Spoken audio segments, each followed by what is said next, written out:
الله الرحمن الرحيم.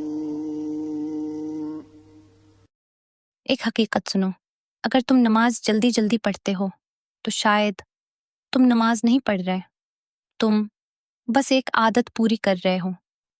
لیکن ایک سوال ہے، کیا ہم واقعی اللہ کے سامنے کھڑے ہوتے ہیں یا صرف وقت پورا کر رہے ہوتے ہیں؟ ہم رکوع کرتے ہیں، سجدہ کرتے ہیں، الفاظ بھی پڑھتے ہیں، مگر دل کہیں اور ہوتا ہے۔ کبھی ہم جلدی میں ہوتے ہیں، کبھی ذہن میں دنیا چل رہی ہوتی ہے اور ہم سمجھتے ہیں ہم نے نماز ادا کر لی، لیکن کیا یہ وہ نماز ہے جو ہمیں بدل دے اللہ کے سامنے کھڑے ہو کر بھی؟ اگر دل نہ جھکے تو پھر ہم نے کیا پایا؟ نماز صرف حرکتوں کا نام نہیں، یہ دل کے جھکنے کا نام ہے۔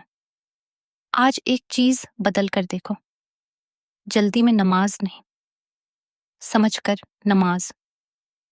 اور شاید پہلی بار تمہیں احساس ہو کہ تم واقعی اللہ کے سامنے کھڑے ہو۔